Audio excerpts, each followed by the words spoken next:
Hey everyone, and welcome back to the Bitter Geeks Podcast. I almost called us DC Films. Haven't been that in a long time. We were just talking about that off camera for a sec. But yeah, welcome back to the Bitter Geeks Podcast, episode 20. And if you've been listening to us for any of our last few episodes, it's pretty much just been about Lord of the Rings, outside of the commentary of Zack Snyder's Justice League that we did. But I know some of you are probably a little disappointed that that's all we continue to talk about, and, well, we're going to be talking about it again today. So if Lord of the Rings is not your thing, I understand if you don't want to listen or stick around, but hey, it's, probably going to be a lot of us trash-talking WB, which is something we've been doing in these podcasts for years, so if that's something you're down for, then welcome back. and if you've listened to our last few podcasts, joining me again are Liz and Josh. Hi guys, I'm glad to have you back. What's up? Hi. So go ahead. DC wise, it's like, what else do we want to talk about? Shazam? I'm just saying, listen, I like Shazam, but it's not like there's a whole lot of movement there for us to well that, and just honestly, like, in that, and on, like, it just, for obvious reasons, like, if any of you guys have listened to me for any period of time, you guys know how much I hate James Gunn, hate Warner Brothers, yeah. And, like, we knew, like, Warner Brothers was basically trying to reboot Zack's universe anyway, but it's the way, especially the way that it's being done is what's making me just, like, not want to talk about it. Like, I literally do not want to give any sort of, like, time or energy to James Gunn. Like, that's just my whole thing. Like, fuck him and fuck the people that continue to defend him. And the thing is, like,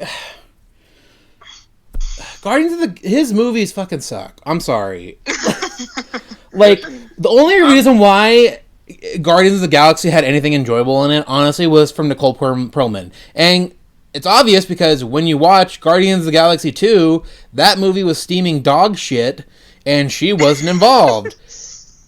And, like, and the fact that, like, in every movie, he has to have whichever actress of color is in the main feature, Drax has to make some snide remark about them either being sluts or making, like, multiple jokes about them being ugly or stupid. And I'm just like, this is what you guys find funny? Like, I don't want this. Like, I really don't. So, obviously, when he did the Suicide Squad, which I still haven't watched and probably will never watch, and then he got fucking Peacemaker, and that's the thing, like, James Gunn, I know I don't want to talk. It's just funny. It's like, we're not going to talk about it. I know. I always end up doing this. Yeah, and I'm not going to spend too much time either. I'm with you. I've spent a lot of time on Twitter, like, back and forth. Like, I can't stand him either, but I was just going to say, like, I don't like him, like, because a lot of his stuff isn't funny to me. Also, it's like, all the characters are literally the same. Yes. Like, everybody in the Suicide Squad, they act the same. I mean, they're all Star-Lord, yeah. Like, I was telling someone about, like, ZSJL and the Suicide Squad, and, like, how the teams are, like, very, very different. Like, everybody, like, everyone on the Justice League has their own, like, character.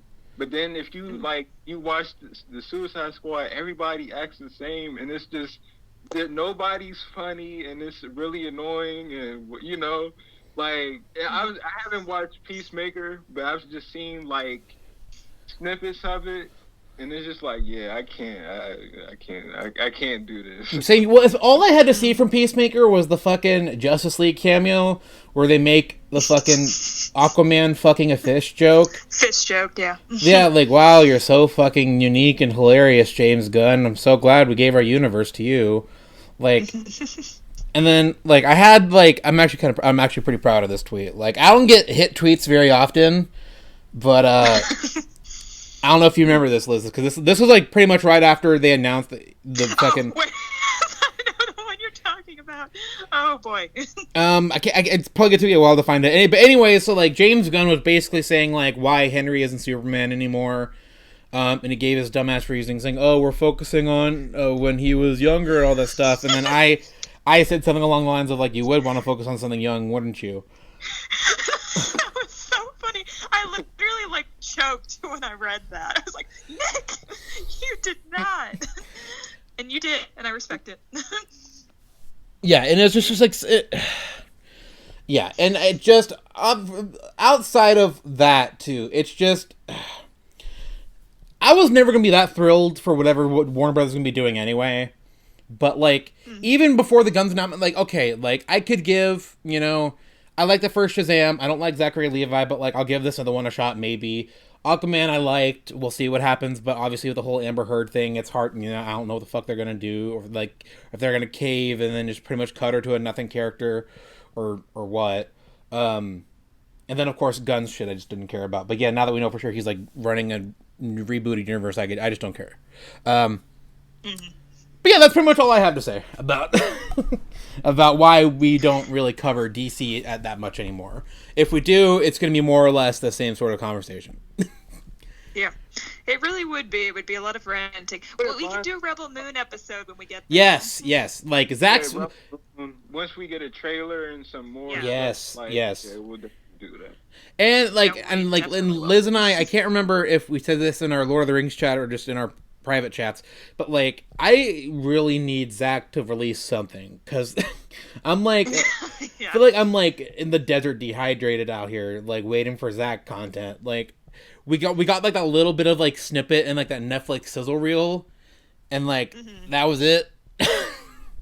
Yeah, and that was the same thing that happened with Army of the Dead last time, and it was, like, just a tiny thing, and then we wait, 6 months for something else. Like, I'm not expecting anything until the summer at the earliest. Yeah. And it's, especially because, like, I can't remember, I think, Liz, you're the one who said it, but, like, the whole, like, the Army of the Dead spin-off series or whatever that you said is a money laundering scheme. That's not real. I'm not convinced it's real at this point. Well, because Zach joined Netflix and announced, like, 5 different things he's doing, and then, like, only, like, 3 of them have come to fruition, and, like, they've announced cast, but, like, we've heard, like, literally nothing as far as, like, anything else outside of, like, Rebel Moon and, like, Army of Thieves, which is, like, obviously he didn't direct, but, huge part of that movie. But, which I liked, by the way. Like, I know we haven't really talked about, like, Army of the Dead or Army of Thieves, but actually I really liked both of those movies. Those are both a lot of fun. Me too. Yeah, I don't know. I don't know what's going on with the animated projects. I really want them to come out. But, like, I feel like it's what it probably is Netflix. It's, like, behind the scenes. Oh, yeah, for sure. They're the I'm always going to blame the studio, of course, because it is always their fault. Like, I feel like it has to be that's just, like, slowing the process, or I don't know, maybe some things are getting canned behind the scenes. That's also possible. I hope not. Yeah. Just because we know how Netflix is. Yeah, which is honestly, like, which is why, like, it's obviously I want Zach to thrive with a different studio that's not Warner Brothers, but, like, I worry that what's the stuff he wants to do has a good chance of not seeing the light of day either because of Netflix being Netflix. Yeah, I mean, but what I've come to realize, I think, from this whole thing is just, like, whatever studio someone I like ends up at, like, there'd be something new for me to hate there. Like, they're all just a nightmare in their own special ways. Mm-hmm. Yeah. That's why, like, I don't understand. Like, people want the Snyderverse to go back to or go to Netflix. That's never gonna happen, people. I'm sorry. Like, like, honestly, like, that's the thing is that, like, I know, like, a lot of the internet likes to jump on the Zack Snyder hate bandwagon and call us cultists and all that stuff. And, like, look, like, I think a lot of that is just a lot of people just hate Zack because he made movies they didn't like. But, like, I will say, though, the people who, like, I'm really trying not to sound too mean here, but, like, the people who are doing the hashtag sell ZSJL to Netflix, I'm like, guys, DC and Warner Brothers will literally never, ever, ever, ever, ever, ever, ever sell a portion of their movie rights to another studio for a single filmmaker. Ever. Like, the Snyder Cut happening, like, I'm very happy that happened, but, like, that was basically because of the pandemic and they needed content. Like, that's the reality of it. And I'm glad, like, I wish it was more of like, oh, the fans asking for it and begging for it, which like I'm sure was like a small portion of why that happened, but like selling it to Netflix will like, never, selling it to any studio will never happen unless Warner Brothers declares absolute bankruptcy and completely goes under. Which even then, like, which seems like it's kind of happening, but they still aren't doing that, you know. So just I don't know. Some people I think need a little bit more of a reality check, but you know that's just why I don't personally jump on the whole sell Zack's DC universe to Netflix. It's like, guys, that's not how that works. I agree, and also I'm a little bit over superhero content in general. Like, I mean, as much as I really love Zack's movies, obviously, and I'll always watch them and really enjoy them. And I would have liked sequels, obviously, to Justice League. I was hoping for that. But I think just where we're at right now with comic book media, like in really every studio and every universe, I'm a little bit over it. It's a little. I get tired. it, and plus, like it's in every studio wants the next big Marvel Cinematic Universe franchise for them, which is great segue into the main thing we're going to be talking about today. Oh God! I forgot that they said that. So okay. So here's the main reason why we have this podcast today. So for any of you who follow Lord of the Rings news or movie news in general, a few weeks ago, Warner Brothers announces that they're revamping the Lord of the Rings film franchise. And as far as we know, they aren't remaking the trilogy, which is good. I don't think they would, but I know some people had that worry initially. And there's no directors or anything attached to anything as of yet, but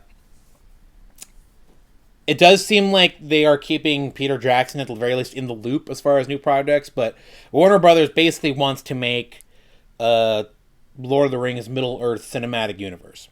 And basically make a bunch of new movies or whatever in Middle-earth. And that's something that we had talked about a little bit in our last episode, because obviously we're talking a little bit about like the anime movies that they're doing, which that I'm still actually excited for. But yeah, how are you guys feeling about Warner Brothers doing this? Can I ask a question first? Yeah, sure. So, in our last podcast, we were talking about the news that Warner Brothers was going to sell the rights to Lord of the Rings to someone else, to another studio, right? Yeah. So, was this just is this the answer to that they're not selling the rights and actually they're now making a new cinematic universe with the rights that they have? I just wasn't think sure, so. If they're still selling some of the rights. Well, because I guess whatever. So Embracer Group, I guess who has the main rights. It's very weirdly worded. Like first of all, I don't even know who Embracer Group is. Video game company, I believe. I think. Okay, and so basically, like they have some sort of deal, or they own part of the rights with this, and so basically they made a deal with Warner Brothers to basically finance and distribute these movies. Basically, so Warner Brothers gets to keep the IP of Lord of the Rings for however long that they're doing this, and it's just. Yeah, it's weird because again, like last episode we were talking about, it looked like Warner Bros. Was looking to sell it, and like, I'm not surprised that this happened because of course Warner Brothers is looking for like any opportunity to make money because they've lost so much money. Yeah, and it's I even then like I have the Variety article that had this announcement in here, and it's a lot of like Hollywood studio stuff in there that like I don't fully understand, but like it's still like the main thing coming out is that they want to make new movies and make it basically a big shared universe of Middle Earth stuff. And of course, we talked about stuff like this in the last episode, and as someone who loved the Jackson movies, even obviously I love the Hobbit movies too. And knowing Warner Brothers, I don't know if I can be excited for this. And I think that's pretty much the consensus with pretty much everyone I've talked to about it. Mm-hmm. Because, like, obviously there is a rich world in Tolkien, and, you know, I would love to see more stories in that world on the big screen, or even on the small screen. Like I said, like, I've enjoyed Rings of Power for the most part, but, like, I just think there's too much room for them to be like, let's give everyone an origin story, or let's give everyone a solo movie. Like, basically turning it into a Marvel Cinematic Universe, but of Tolkien characters, which that's, you know, not what I think these characters deserve or need. But what do you guys think? Liz, you want to go first, or? No, you go now. I've already asked a question. Okay. Yeah, obviously I don't want that. Like, Eowyn origin story, she's a great character, but we don't need that. We saw her in the films, and that's her story right there. Like, you know what I mean? And Gandalf, one of my favorite characters of all time. We don't need an origin story for that. If you're going to do anything like that with Gandalf, you would have to make him like a big character, or at least have him around as a supporting character in, like, the Silmarillion, like one of any of those stories that you adapt.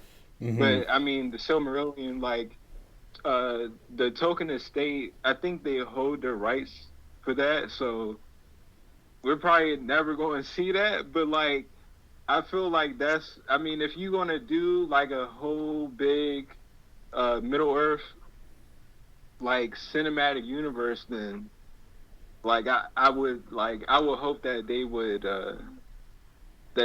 like, you know, give those rights away.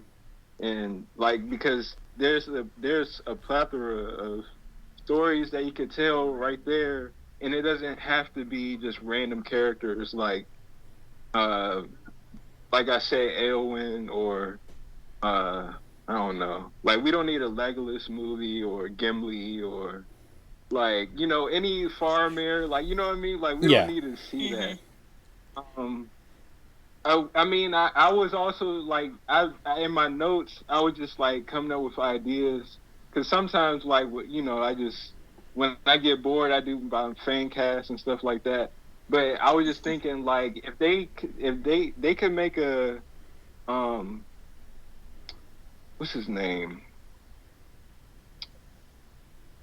What's the Hobbit that's related to Bilbo?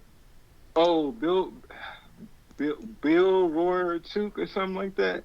Like, they could make a movie or something like that in animation. Like, something like that would be nice. Oh, that would be actually fun. Like, that would be fun. Nice. You know what I mean? Like, that could be real. Like, that would be nice. Something like that. And I think you could do a young Aragorn movie, but it would, like, because there's stuff that he actually does, that Tolkien wrote about in the appendices, like, that he does, that you could, like, make into a movie or like a mini series or something like that. But yeah, like, but you also don't need to do, like, this TV show leads into this, and you have to, the only way you'll understand this if you watch that or whatever. Like, you don't, stuff like that. Just, like, tell, like, different stories in this world, and that's all.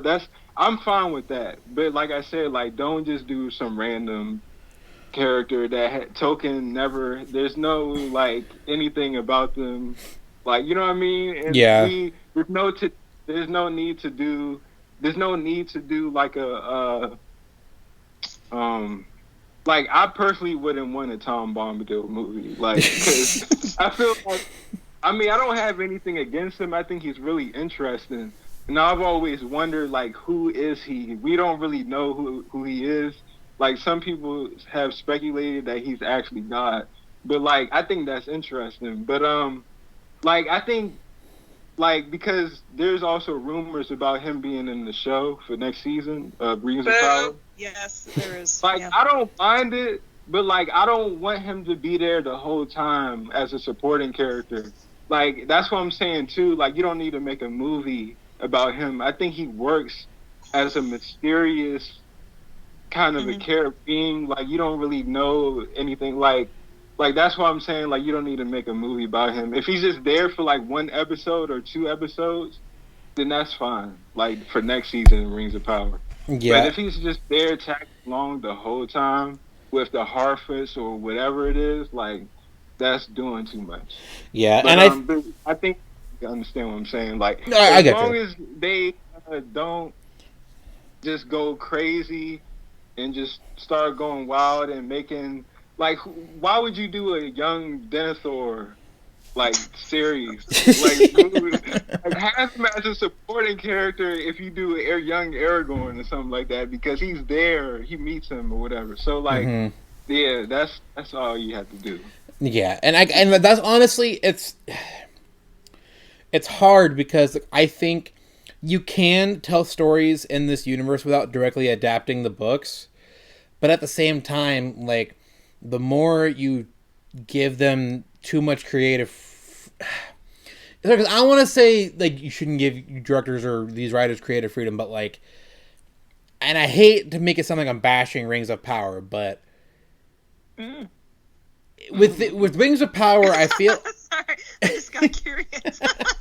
But I just feel like I think I kind of bashed Rings of Power a lot today. So well, no, it's just like we've talked ad nauseum about this sort of thing, but like the way that the Rings of Power obviously isn't directly adapting from any one book or anything like that. They're taking like bits and pieces, and like they're taking a small portion of history, condensing it, and then making it their own. Which honestly, like, a lot of my issue with the show come from them doing that, and I don't want that with movies. You know, like, I'm very excited for the Rohirrim movie that they're doing, because like, while that can tie into, you know, obviously the actress who plays Eowyn is going to be like doing like the narration for that movie and stuff. It's like, okay, cool that like they're tying it into the trilogy that way, and at least like with the style of like the images they've released for it. But like, that doesn't, like, that sort of story is fine with me, because like you can still kind of tie into the trilogy and known events without making it seem like, oh, we're just doing this because you guys know Lord of the Rings and we know you're, you know, like. That story is fleshed out too. Yeah. So it's like, and it's not entirely fleshed out. Like, I'm sure they would have to fill in a little bit of stuff, but like, there's enough there for a story to be told. Yeah. And that, or I mean, in this case, animation. But yeah. Yeah, and I think animation, like, I don't need every story to be animated, but like, I think mixing it in a way that's interesting both visually and for the story, I think if they handle these stories right, it could be cool. Like, to have an animated Lord of the Rings movie that's still kind of tied into the original or Jackson trilogy, that sounds cool to me. Like, when they first announced it, it sounded cool, and now when I'm seeing the visuals and stuff they've released, that seems cool. And like, and it doesn't seem like they're making it just for the sake of making it, but like, this announcement worries me about the future movies, because I don't want it to just be like, all right, well, we're going to get the Gimli movie and Bombadil Civil War, or like the Gollum movie. Like, and we were kind of talking about this yesterday, because like, actually, I don't hate the idea of a Gollum movie, but we can go on. well, you know, I was kind of speaking of Gollum, because like, they're doing that Gollum game, and Josh and I were kind of talking about it yesterday, but like, I'm personally just not, maybe just because it's the game, but I'm just not. I feel like I've seen enough of Gollum, at least for now.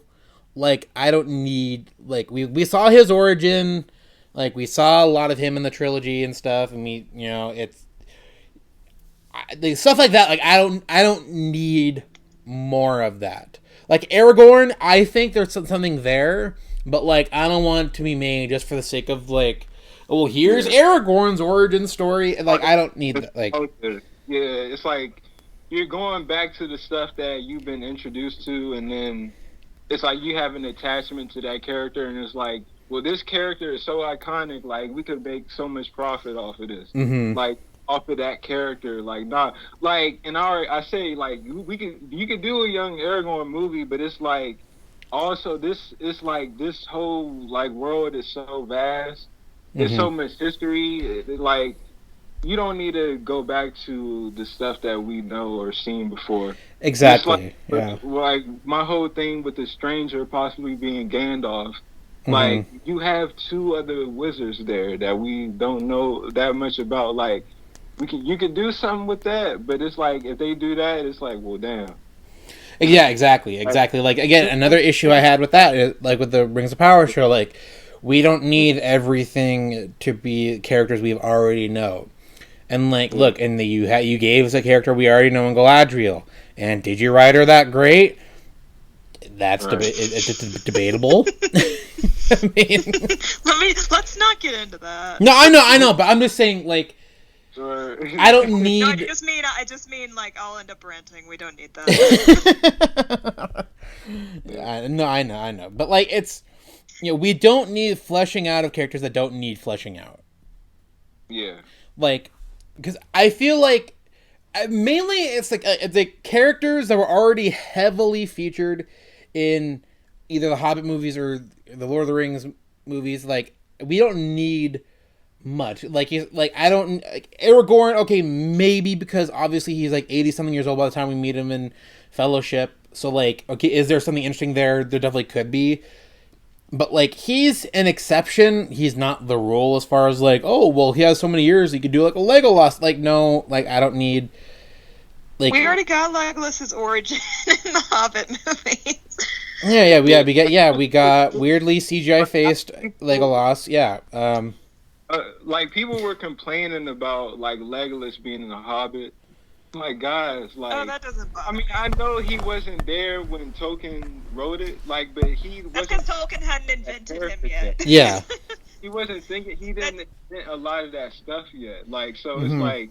Of course, he would have went back and, like... Or maybe not George Lucas did, but, like... Well, I mean, isn't that the thing? Like, he kind of, like, George Lucas...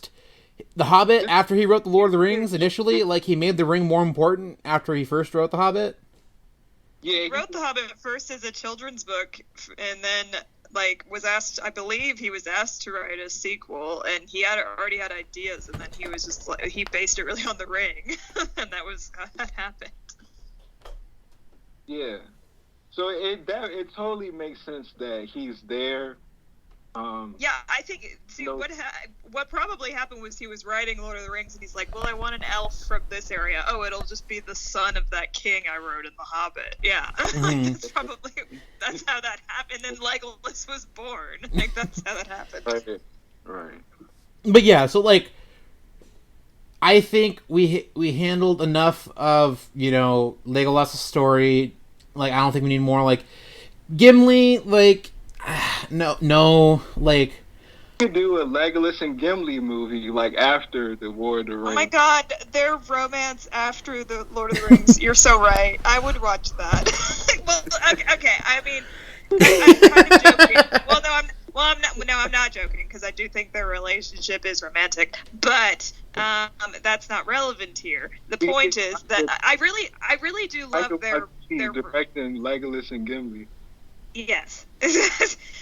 But I love their relationship, and I like it in the movies a lot too, but those two kind of get the short end of the stick in the ending of Return of the King, just because we don't really see what happens to them. We know what happens to Aragorn and the Hobbits and Gandalf and all that, but we don't really see, like, the ending of their story in the books is so wonderful. It's like they just say, let's go hang out in Fangorn Forest together, and then, they do stuff together, then they go their separate ways, and then they go to the Undying Lands together. And I wish we could have... I understand why we couldn't see it, but I would have liked to see that. But there's not a movie there, I will say. There's no movie there to be had, as fun as it would be.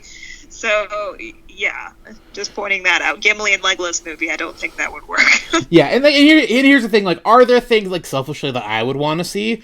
Sure. Would I actually want a movie out of it? Realistically, I mean, no, because the idea is probably already better than my head than whatever would end up being a thing anyway.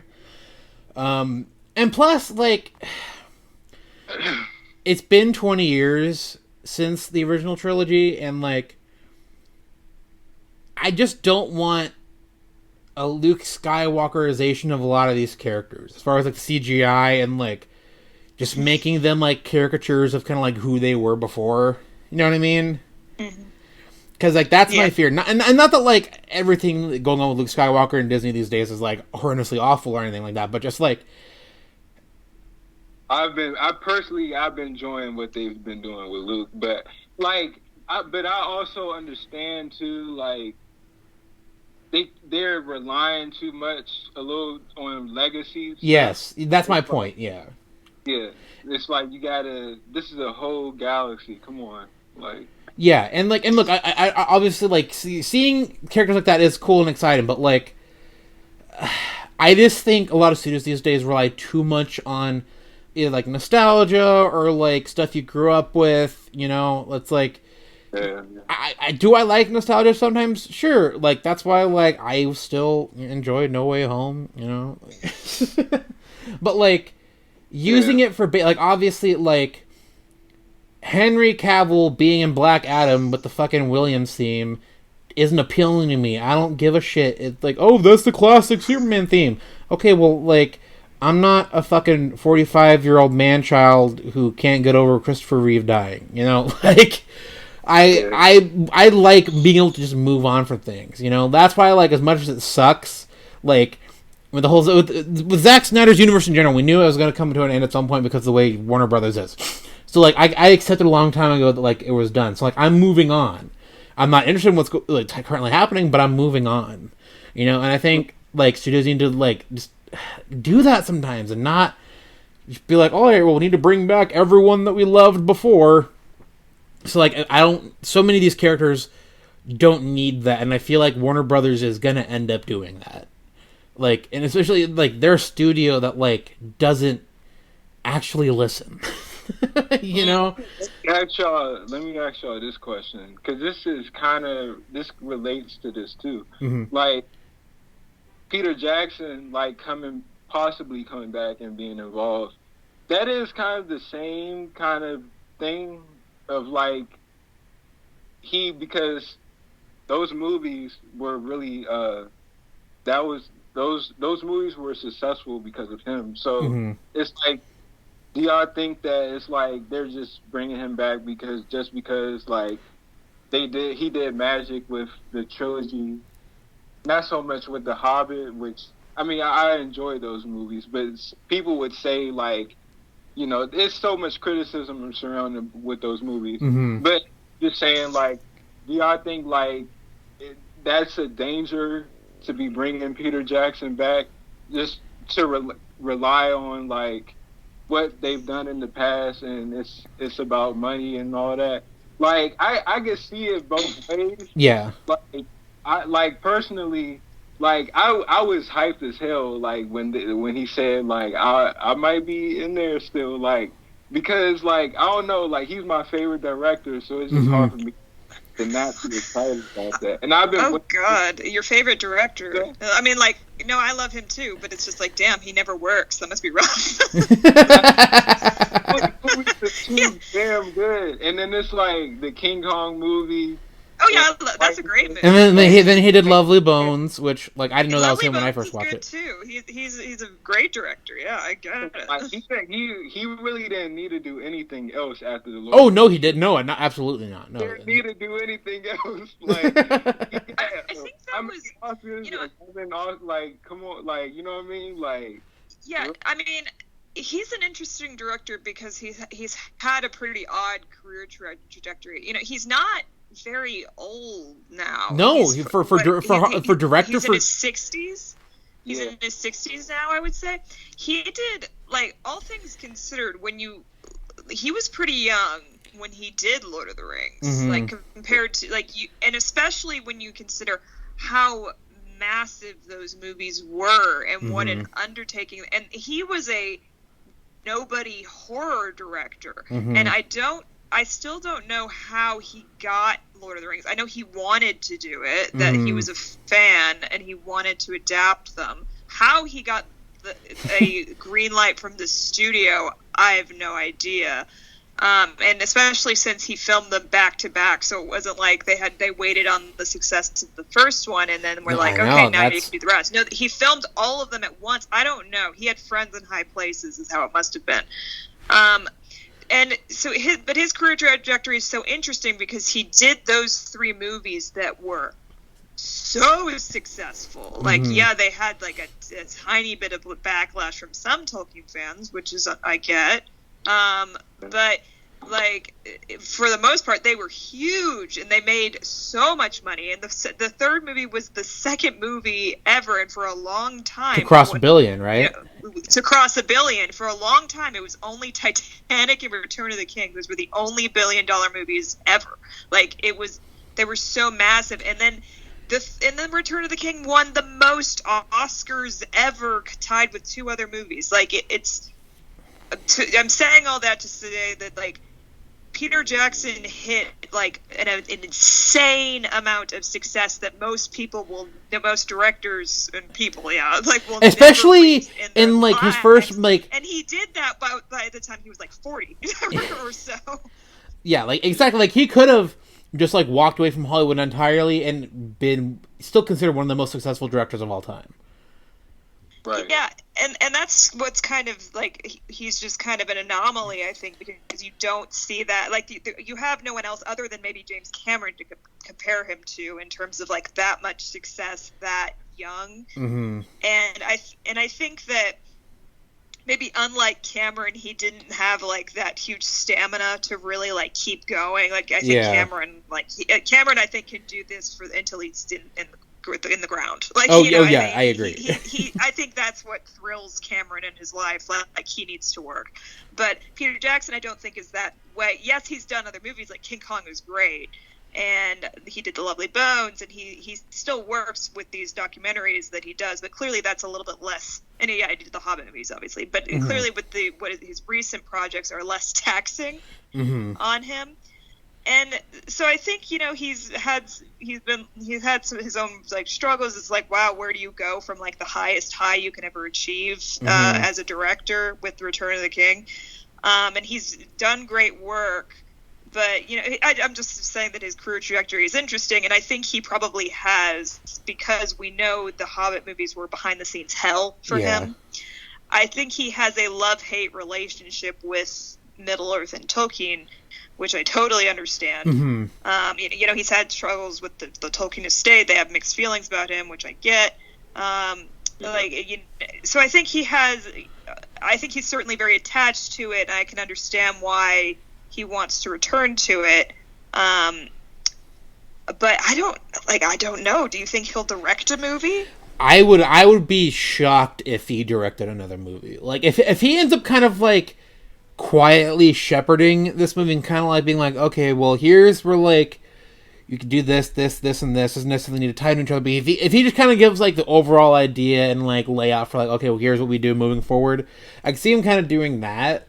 But like, I'm first of all, I just want to say I'm still kind of shocked that he's like, even if he isn't already like gotten the job to basically be a producer in these movies, like the fact he's coming back after how the Hobbit movies were. Again, and I love the Hobbit movies, don't get me wrong, but knowing how much of a hard time he had fighting the studio with those movies, and the main issue being Warner Brothers, like they were the reasons why the movies, I think most of the problems with those movies I think people have come from the studio decisions, not Peter Jackson decisions necessarily, And obviously, I think most people know that, like, Jackson wasn't even supposed to direct those movies. It's supposed to be Del Toro, but then which would have been really cool. That would have been really interesting to direct them. I mean, honestly, like, I don't know if Del Toro would even consider coming back, especially after how all that happened too. But like, he's someone I still would like to see his like Middle Earth through his eye. Oh yeah, it would be so cool. But like, it's just it's really interesting because like. Honestly, it would be like if Zach came back to WB. Like, am I excited at the prospect of him coming back? Yes, but it's Warner Brothers, so I don't know. Like, it's not that I don't trust Peter Jackson or don't trust the my favorite directors, but it's just do I think the studio will do them right this time? I don't care if leadership has changed, quote unquote, but like, it's really hard to say, and I don't know. I want to know more of like what his role is moving forward with these movies, if they do end up happening. Because like I was kind of under the assumption that he was just kind of just done with Middle Earth. I was like, you know what, like good luck to everyone doing all these different movies and shows, but like I'm just, you know, if you have any questions, of course, like I'll be happy to, you know, if you guys need help with anything, but like I'm not going to be like directly involved.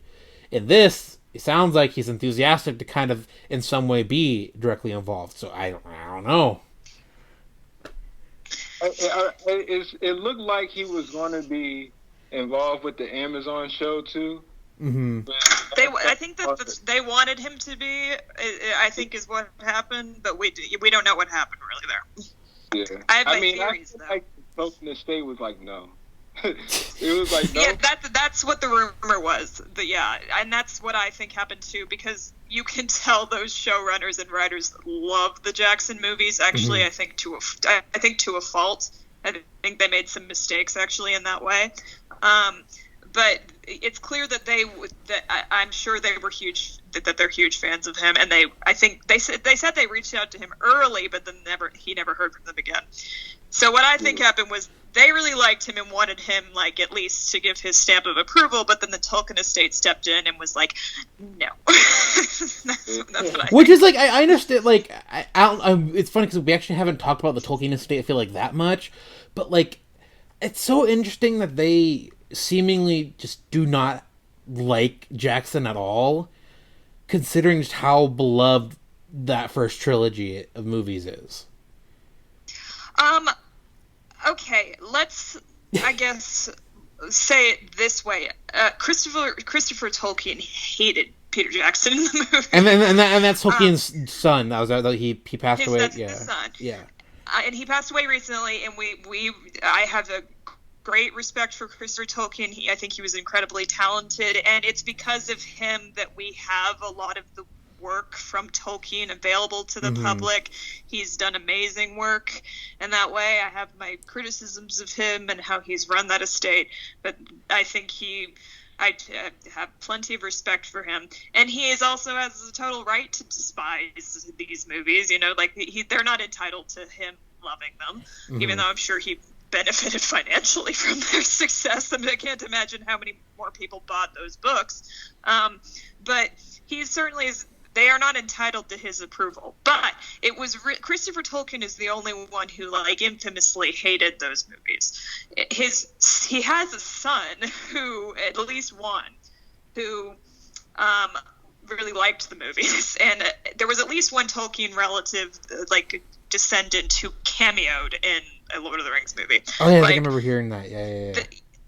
The Tolkien estate has like ties to Peter Jackson for sure, and like Christopher Tolkien and his son, this was such a big deal that they felt differently about this, which tells you like how important that those books are to that family, though obviously that he disowned him. he cut him out of the estate, and I think his will. Yeah. What was that, Josh? No, I was saying that's crazy.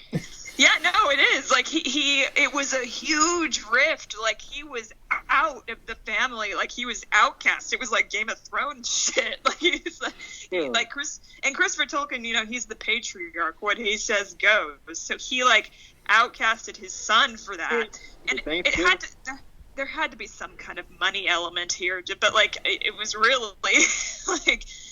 It was a really big deal, but I will say, like, in the last few years of Christopher Tolkien's life, I guess, like, you know, when you're getting older, like, you might realize, oh, wow, I did that to my son. It's like, his son was brought back, and I think, you know, allowed his piece of the pie again, and I think, you know, put back in the will and all that. So, like, he now, I don't think he's the chair of the Tolkien estate. I don't think it's him. I don't remember who it is. It might be just like a joint situation, but he is an active member of the Tolkien estate now. So I say all that to say that there are a lot of very strong and differing opinions that have been very dramatic when it comes to how the Tolkien estate feels about Peter Jackson. There's some that like him over there. There's some that don't, and that's just, I guess, normal. Mm-hmm. But what's funny is that a lot of them, the Tolkien estate, and even Christopher Tolkien was still alive when Amazon bought the rights to for the Rings of Power, and he was alive even during some of the process of production, and that show has really the full support of the Tolkien estate, which is interesting. Mm-hmm. Yeah, that is really interesting, especially because, like, I mean, nothing against the showrunners exactly, but, like, he didn't know what they exactly, like, I don't know if he really saw the final product of anything before he passed away, but, like... No, he was only there for, like, the casting, I believe, and then he passed, which, so, like, he had an idea of what it would have been, probably. Mm-hmm. But yeah, it's just interesting, because obviously, like, Tolkien and his legacy is just so long-lasting, like, obviously, like, and his family is so large, and the estate is so large now that, like, obviously there's more pieces to the pie now, as you kind of put it. But yeah, it's interesting, especially because, like, we look at Jackson as someone, almost as highly as Tolkien for some fans, like what he was able to do in adapting those books, and, like, even if, there were people who had issues with, like, what he adapted or what he didn't adapt, like, I would say the vast consensus is that he made some of the greatest movies of all time, so it's like, it's weird, like, seeing, like, yep. Like, and that's why, like, when, obviously I came into all of this, super late into, like, like, the Hobbit movies had already been out for, like, years. What were you doing? You should have been there. I know. Well, it's funny because, like, I saw, like, as a kid, I don't know if it was, like, on HBO or, like, my family, like, rented the VHS or whatever, but, like, I remember, like, watching bits and pieces, like, of Two Towers or of Return of the King at various points of my childhood, like, early when they're first popular. Like, I remember, like, Sam, Frodo, and Gollum, like, walking through the marshes as a kid, and, like, I remember something from Return of the King. I remember something from that.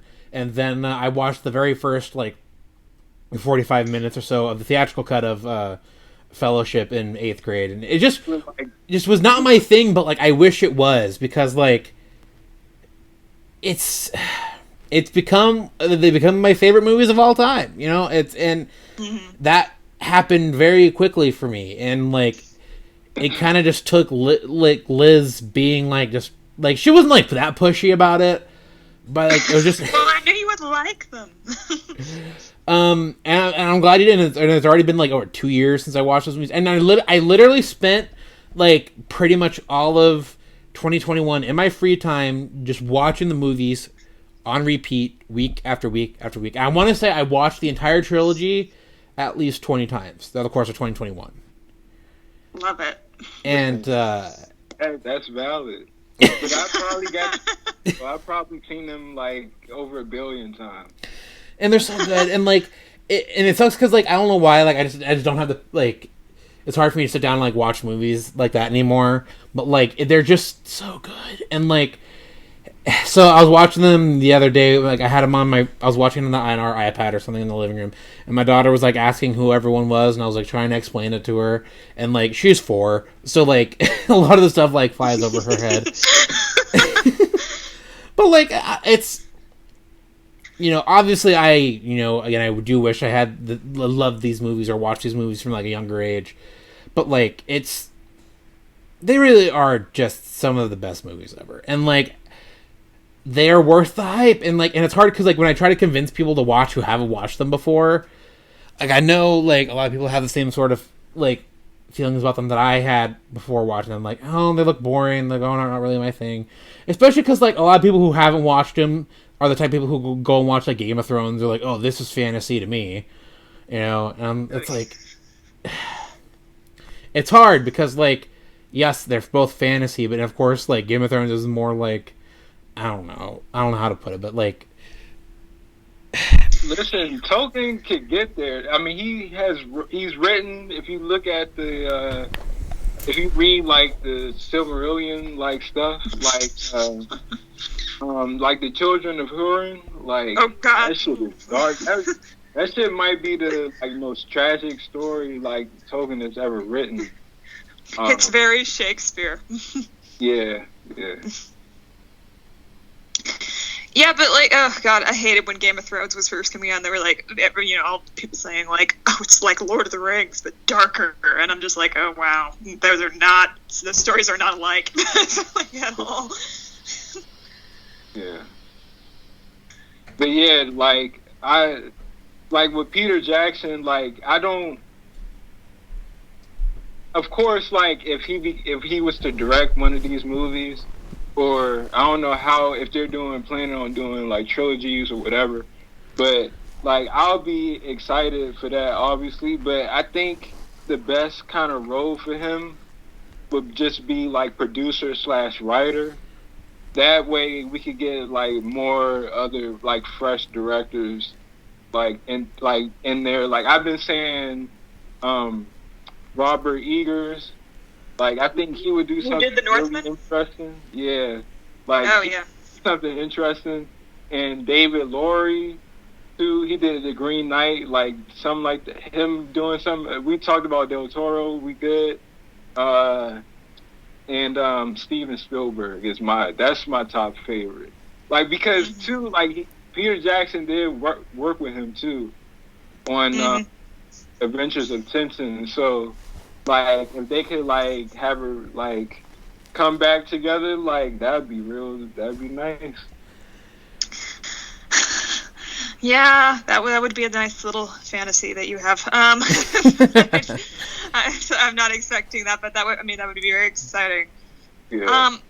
You know, like I'm so uninterested in like a shared universe. Jesus Christ! Like it couldn't interest me less, and the fact that I'm already very put off, and they got a lot of bad reaction to this when it was leaked that they said they want it to be like their Marvel Cinematic Universe. Almost everyone reacted to that in a very negative way, which I was like, oh, maybe the world's healing. We're all seeing why this is terrible.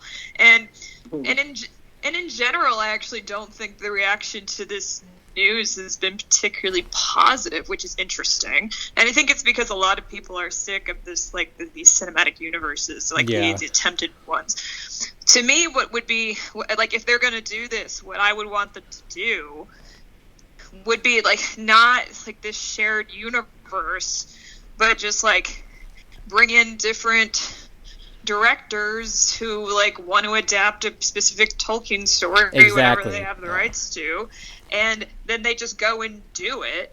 And then it's like, okay, then bring in another one. It's like, and there's no concern for like connecting them, or like even the same actors playing them. Like, you know, I don't care if Galadriel shows up in something like two different movies by two different actresses. Like, who cares? You know, like just like let every director have their own vision for whatever story they want to tell, and let's just not care so much about connecting everything, and making it all feel shared. Like I just want great directors to make really cool movies, and that's it. I feel you, and it's like, well, here's my question for the both of you: like, do you think a lot of this might even ride just on the success or lack thereof of the Rohirrim movie too? Like, would people pay to go see a Lord of the Rings movie again? I don't think that this is riding on that. I mean, they'll look at that certainly, but like because it's animated and because it's kind of preceding all of this, I don't think so. And I think they'd go ahead and continue, even if it doesn't do well. But I honestly I expect it to do fine. Like it has a pretty cool director. It looks cool. I mean, I don't know how it will do financially. Like this is uncharted territory because it's animated. So I don't know, but I don't think it'll be like the rest of everything will be particularly dependent on it. Yeah, that's fair. And it just like, but if it's a hit, I could see them like doing a lot more of those, which honestly I'm so down for. Oh yeah, me too. And like, I'm not saying like obviously like I've said several times how actually excited I am for that movie, and like I really just want them to take the approach of like just make a good movie, a single good movie, go from there. Make a single movie, go from there. Like I don't need a whole like universe mapping. Like maybe you have an overall idea of like adapting. Like okay, we'll adapt this, and we'll adapt this, and we'll adapt this, and kind of like go from there. Like okay, like that's fine, but I don't need like, well, we need this movie to connect to this to set up this for the future. Like I don't want that. Yeah. Exactly. And I feel like that's what has been so damaging about that kind of creative process is it leads to the real like creativity and mapping and writing happening in like a boardroom with a bunch of producers, and they're deciding really what happens and what needs to happen, and you get like a real director who comes into that and they're like, oh, I don't want to do that. Like it feels really restricting, and why do you think that like that's why it's not every MCU director, but it's a lot of them are just these kind of like, it's not in any way an insult to them, but usually the MCU gets directors who are less experienced. They've done only like smaller things, which is great. It's like, for their careers, but you can see like what directors who might have a lot more creative power are usually not that interested in working there. Yeah. And like that's the thing, and as much as like people love to like bash Cameron and bash Scorsese for saying these things, like they're right. Like the MCU has done a lot of damage as far as like making movies that aren't creative.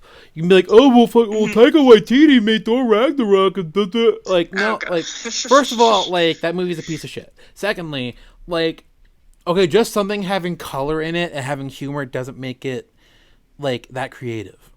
Like I think it's like some people have this weird idea of like being creative, just like, oh, just let them play in the toy box of making this movie. Like no, like let them make a good story, and if like it, like that should be the main thing with these with making any movie, And I feel like so much of that is lost, and it's sad, and I feel like, and that's like I used to MCU movies. This is like pre-Avengers, like.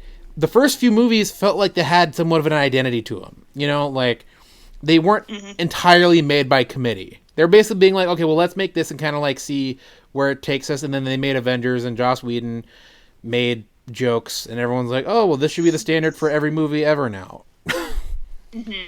And it's again, like it's a really sucky place to be in as far as like being a movie fan or fan of like any of these properties that may get adapted, because that's just the mindset now, is like everything has to be a shared universe, or like everything has to be kind of like made by committee. Like there's not much actual creativity out there, and like I would rather have a movie swing for the fences and miss than have a movie that's just made to look and feel like every other movie made right now. Yeah. And something tells me that like that's not what we're gonna get with Warner Brothers making these movies. Yeah, just based on experience. Yeah. Yeah, I don't know. I really don't know what they're gonna do. And the other thing is, it's like, are we really just gonna get movies set in the Third Age? Is this gonna be the Third Age cinematic universe? Do we know? Like, Josh, I know your little fantasy tweets are about, like, Zach directing The Fall of Gondolin, but they don't have the rights to that, do they? Yeah, they don't. But that was, I think that's going to happen. But, like, I wouldn't, like, Third Age, it seems like that might be the case. Like, because Silmarillion, they can't do that. Second Age stuff, I don't know if they can't. They might be able to do things that were like referenced in Lord of the Rings. Mm-hmm. Which I think is why they're able to do Rohirrim, right? Because that was like kind of directly talked about. Yeah, it's certainly mentioned in Lord of the Rings. Yeah. Yeah, they can't do second age stuff because I think with Amazon doing the set during. Yeah. I don't think they will. Time frame, they can't do anything like that. But like, I think they could do like a nice, probably like I think it could be like a 2-part movie of like the Angmar Wars, Like, I think that'd be nice. That's the main one I've seen thrown around, and it's the one that makes the most sense because it's actually like a big event, and it's in the Third Age. What would be tricky about it is that there's no one that, other than the race, there's not really anyone in there that like who sells the movie, like what character. Like, I mean, these would have to be very unrecognizable characters, which I'm fine with, but it'd be a tougher sell, so it would be interesting to see. Which is another thing I think, they'll probably have Elrond in there, but would he be going to be that actor though? I mean, I wouldn't care who's going to be in that role, but I'm just saying, like, they probably like, let's try to get Hugo back, or like, you know what I mean? Like, well, that's what I was gonna say. Is as I feel like, because it's Warner Brothers doing this, like if they were to make a movie like that, they would either shoe in a character from the trilogy just for the sake of having someone recognizable in there for the audience, for the general audience anyway, or they would just like make the story into something that it's not and just change it entirely for the sake of making a movie, because studios do that with like any story, like they make up or like they expand elements or make up elements of stories just for the sake of movie making. And for stuff like that, I worry because that's why I said, like, if Warner Brothers did end up selling rights, I'd want it at a different studio, because just knowing their track record, I just don't feel comfortable with them making those creative decisions, because they don't make creative decisions. Yeah, that's fair. But I don't know. It's all of this is so hard to say, because again, it's because it's Warner Brothers, and like the fact that they still like we want to create like our own like Marvel Cinematic Universe type of thing, and like the desperation. That, yeah, and it's like, if they hadn't said that, okay, then like, okay, well, I'll probably still have a lot of trepidation because it's Warner Brothers, but like literally, I don't know, like, hardly anyone who's genuinely like excited, like, oh my god, I can't wait for Lord of the Rings to come back in the big screen. Like, it's hard because like the harsh reality is, Rings of Power was mixed. It was divisive, like I'm not saying that to someone who enjoyed the show. Like, you have that already kind of weighing down the idea of more Middle Earth content, right? Even though Warner Brothers isn't responsible for Rings of Power, but you also have the lukewarm at best reception of the Hobbit movies. In Warner Brothers' studio, so basically it's nothing but an uphill battle in making these movies or making any sort of Tolkien cinematic universe. So really, like, at this point, it's really, the question I ask is like, well, what's the point then? Like, why do we need to do this? Like, I understand, like, reality is like, oh, well, they think they can make money, but like, if you just look at what's going on right now, I just don't think that's very smart. Even if, like, what I want, a few stories or characters to have a movie, but like not like this, and it's just, I just think they're gonna end up shooting themselves in the foot. I think that's what's gonna end up happening here. This is happening in part because Rings of Power exists, for sure. If we didn't have Rings of Power right now, I don't know if this would be happening. Well, David said Zaslav, he's the CEO of Warner Brothers Discovery, but like he was saying, like he wants to compete with Amazon. So like that's actually my biggest worry over everything, because it's like, okay, at that point you just care about, like, you don't care about the storytelling and stuff like that. Like, you just want to make money, and that's it. Like, it's just these two giant studios competing with each other over their Tolkien, and it's like, wow, we talk about Tolkien rolling in his grave, that's really what he would hate. It's like, probably more than anything, it's like, oh, these two mega corporations just like fighting over my bones. Like, that's what it is. Then again, like Jeff Bezos, like, he doesn't really have any like say in the creative aspects of the show, Mm-hmm. as far as I know. But, Yeah, which is good. I think overall, like, it seemed like they had the freedom to do what they wanted, and that's positive. I think that's a good thing. Yeah.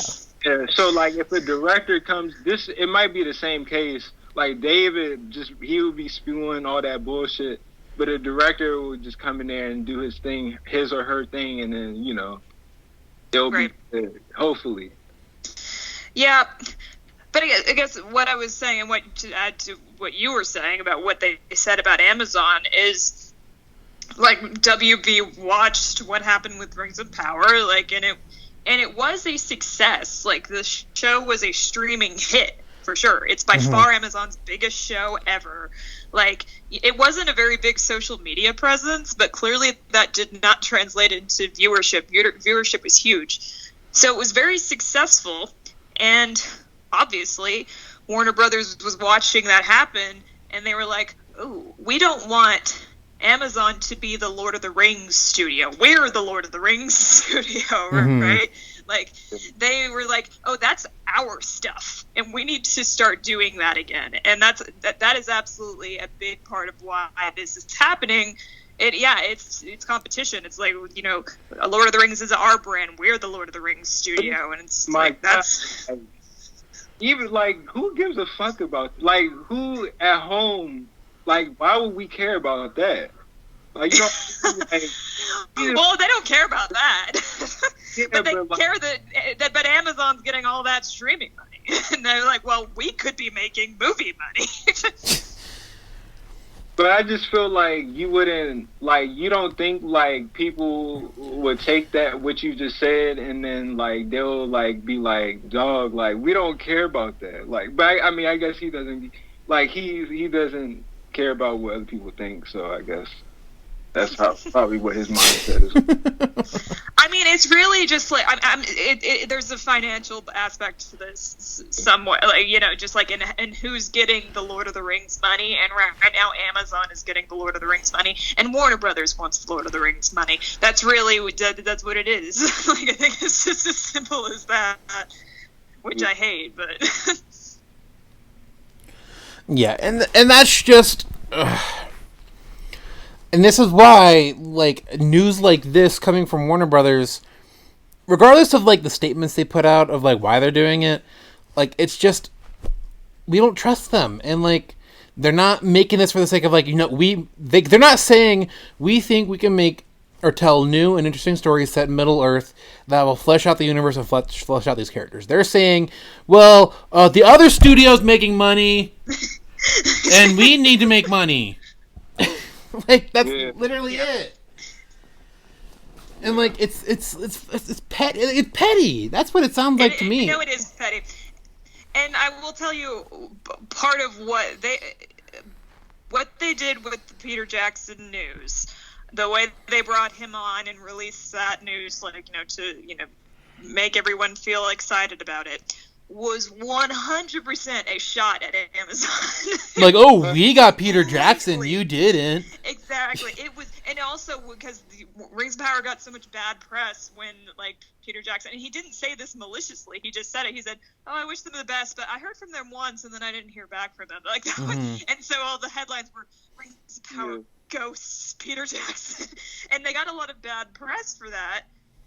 And so, of course, Warner Brothers was watching that too, and they see, like, that he still has this big fan base, which I understand, and they were just like, "Oh, we got to bring him on so that they look bad," and that's what they did. That was absolutely connected.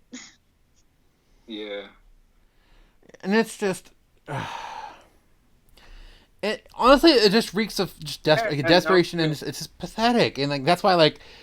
If it in any way felt sincere, and they were, like I said, and they were just like, yeah, like, we just want to tell new stories that aren't The Hobbit and that aren't the Lord of the Rings trilogy, and they're like, okay, maybe I could get a little more behind that, but, like, they did what WB does, they see another studio with success, and they're like, we need to do exactly that, or like someone else is making money when we can make money off of that thing. All right, well, let's do that. It's just like.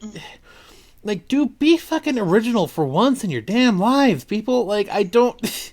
Everything they have ever done, and as far as any major franchise in the last 15, 20 years, is so reactionary.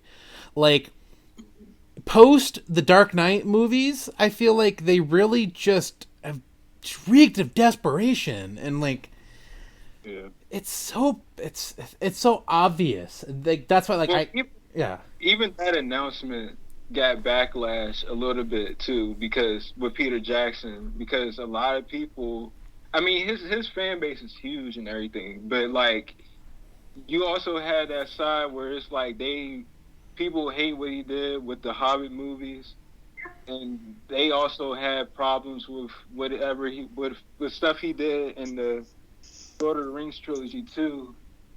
And and there's even people who like, why do we have the same style? Like, kind of right, yeah, show stuff, like, you know. So there's all that kind of stuff there.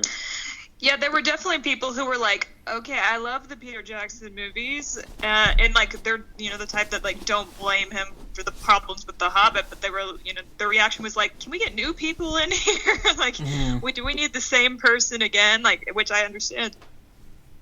Yeah. Well, yeah, and that's another thing too. Like, I think, and I said this even about like with Zack Snyder too. Like, look, I love Zack, and like, I think everyone, like you guys and like people who've been on our podcast before, have said, like, one person doing the same thing for so long is gonna lead to stale. It's gonna feel stale, and like, not everything is going to be a complete success or even be great. Like, again, I love the Hobbit movies, and like, granted, that's a very specific set of circumstances for why those movies led to being the way they were. I still enjoy them, but like, if Warner Brothers was like, okay, Peter, you're going to make 6 new Middle-earth movies back to back again, like, I don't know if I'd want that for him, or for, like, it's... Oh, he would not do that. No, I know, but I'm just saying, like, if, like, I don't think one person should be responsible for making an entire universe of movies. Like, or depending on the circumstances, because, like, these are very specific circumstances, because it's not like it's not his story. We're like, you know, I say that, and of course I say like, oh, well, I want James Cameron to give me Avatars 3, 4, 5, 6. You know, like, I want those movies, but like, that's his baby, that's his franchise. You know, that's different. Nobody else in the world can do those. Yeah, exactly. We're like, quite literally, he was right when he said I'd have to train someone to do it if like it wasn't me. So yeah, but I get you. Yeah, and like, these are all IPs made by other people, so like, I think other people should be given the opportunity to make potentially great stories. And like, as much as I love Peter Jackson, I think other people can make good Middle-earth stories. And I think Guillermo del Toro is one person that could have made a great Middle-earth movie, you know? Like, and I think the Rohirrim movie has a lot of potential, you know? Like, it's not, like, I don't think he should be the end-all be-all of Middle-earth, and like, am I potentially excited about his involvement? Sure, but like, I don't need him doing it all. And I don't think he should do it. But I guess that's where we can be kind of positive, because I don't think he feels that way about himself either. Like, I think he fell into the Hobbit movies because Guillermo left because of studio hell, and he clearly feels probably more obligation, like he did at the time, like to fans and to the story. That's like, okay. And then I'm sure WB was like, here's a really nice paycheck, please do them. And he was like, okay. It could have felt at the time, which I understand, maybe he would have been like, if I leave, they're just not going to happen. They'll be a disaster, in which I get. So he did them. But he wanted like an incredible director like Guillermo del Toro to do them. Mm-hmm. Like, that was part of, like, that was absolutely him. It wasn't like he was being replaced. He wanted Guillermo to do I know, yeah. And yeah, so he clearly is very open to working with really great directors like Guillermo del Toro, who have a very clear vision. But, you know, why did that fall apart? Oh, yeah, it wasn't Peter Jackson's fault. Whose fault was it? And he also, like, he's part, I think, isn't he, like, at least producing this Rohirrim movie? I gotta look that up, because it's very much, if not, like, directly tied into, it's obviously very inspired by the look and feel of his trilogy. But let me look that up real quick, and you can keep talking. He might not be, but even if he's not, Philippa Boyens, who like is clearly like one of his people, like she's writing it. So it's and like it has a different director. Like Weta is involved with it too. Ness. Yeah, like it clearly has his like his group, his people on it. Like so, I don't think at all. And the director of it, I think, is a pretty prominent anime director. So I don't think it's the case at all that he's like, like I direct these movies. Like Middle Earth movies are mine to direct. I think he is very open to other really talented and visionary directors. It's the problem here is not him. I think it's someone else or something else. Mm-hmm. Yeah, like that's why I think if he was to be involved again with to do a movie, like he would just have a producer role or writer role. I think that's the best way to do it. Yeah. Because also like his. I feel like his health was like going like back and forth, like. Mm-hmm. Like it was at one point where he was like overweight, and then he got like he lost a lot of weight, but then he gained more weight too, like making the movies and stuff. It's like Jesus, man. Like yeah, I think I mean I don't know anything about his health problems if he has any, but I think I had a clear impression just from watching him do 2 giant trilogies that he probably. His health might have gotten worse while he did both of them because they were just so like monstrous of tasks for him to do that maybe he stress eats, which is a lot of people do that. Mm-hmm. Yeah, that's true. Okay, so but as far as I know, he's like he doesn't have like serious health problems. Like at least like that's never been in the news. Mm-hmm. Okay. But real quick, I did look it up. So he is not, from what I can see, not involved with the Rohirrim movie. That's all just... Okay. Yeah. But still, one of his people is, so... Yeah. He's involved by proxy. Yeah. A lot of it is connection and connection. Mm-hmm. Yeah, like, that, like, Philippa Boyens, I'm sure, like, that was something that they talked about. Mm-hmm. Like, I'm sure they reached out and were like, hey, like, we're gonna do... And I'm sure, like, Miranda Otto even, like, reached out to him, too. Like, oh, hey, like, I'm gonna be Eowyn again, just as a voiceover, blah, blah, blah. Like... Yeah. I'm sure he was well aware of that project. Yeah. But, yeah, and again, he doesn't need to be, like, directly involved with everything. And, like, obviously when I said, like, oh, like, Warner Brothers essentially, like, asking him to direct everything, I don't actually think that's gonna happen. But, like, just knowing Warner Brothers, like...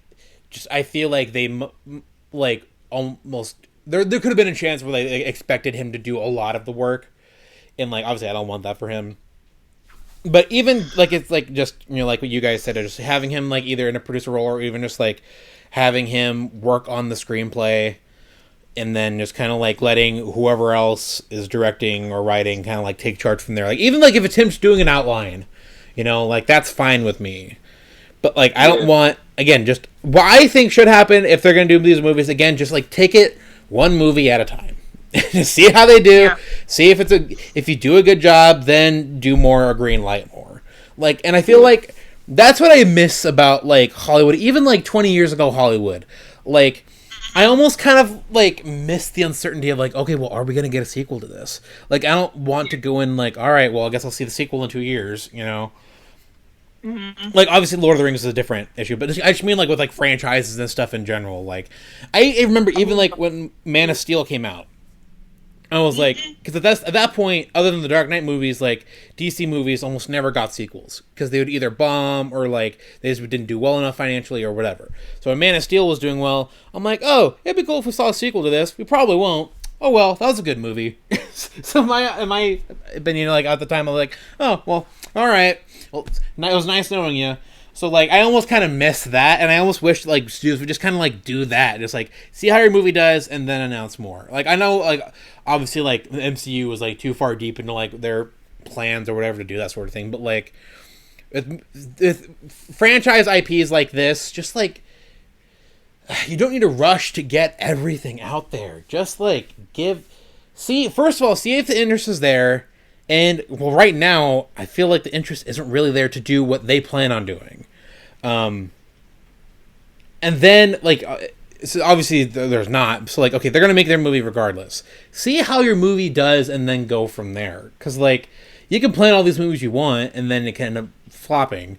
Like, it's so funny. Like, I'm sure you guys have seen like on Twitter or whatever over the years of like the studios who announced like, or like when Universal did like, oh, our Dark Universe with Russell Crowe and Johnny Depp and Tom Cruise. That was funny. And then that did not The Mummy bombed, and then they had to cancel their plans. And like, that was just embarrassing. They set themselves up for that.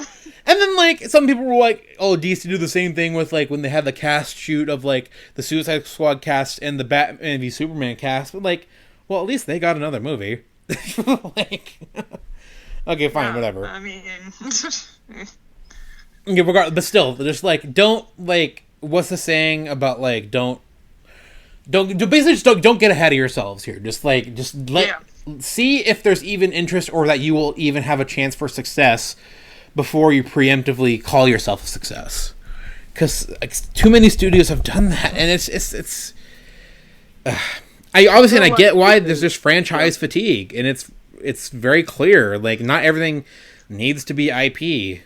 Which is why movies like Everything Everywhere All at Once are so great, because they're a breath of fresh air in the blockbuster era. Like, I agree. I agree completely. The only time, though, is, like, because of the way that the Star Wars, the sequel trilogy ended up ending out, I feel like... Oh, did that not go well? I feel like they needed better communication or like better plan. It needed to be something better than the way that, because it was weirdly like there was not like it was just weirdly put together, that whole trilogy. Like, it didn't feel like cohesive. It felt like Rian Johnson was like, he just went off and just was like, okay, I'm gonna just do my whole thing, like my own thing. I mean, like, we already got, from watching The Force Awakens, we knew that Luke was on the island and stuff. But like, and I mean, when we got to see him in the movie, I wasn't surprised that he was like, I don't want to be part of this shit anymore. Because Han Solo literally said that he blamed himself and he didn't want to get caught up in it. Mm-hmm. So like, that made sense. But like, there was just like stuff that like,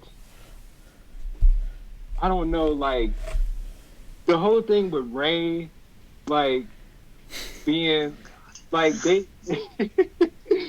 I'm sorry to bring this. No, it's okay. It's just like, I'm gonna try not to rant about Star Wars, but I'm listening. I'm just saying, like, for me, they needed a better like outline, or at least a better like something, like JJ and Ryan work out something, or I don't know, because like it was like Rey was like, okay, she's no one, but then it's like we watched the last movie and then she's a fucking Palpatine. It's like, what the like what is happening? Like, it's like pick, like choose, like, you know what I'm saying? Yeah, like, I know. I get you. They needed.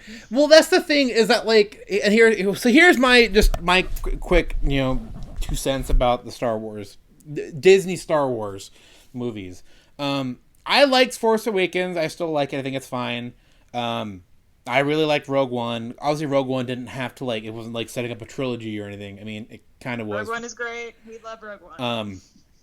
But like, when you're making a trilogy like that, there has to be some sort of like actual outline of where, like, well, because it's hard, because like I do think there should be some amount of creative freedom with movies like that, but like to go from a movie that's basically just a rehash of Star Wars to go to a movie that the following movie in the chronology basically say, well, fuck Star Wars and fuck you, like. And then they make a third movie that's like, well, we're sorry about the last movie, so we're going to make this movie. and no one's gonna like it.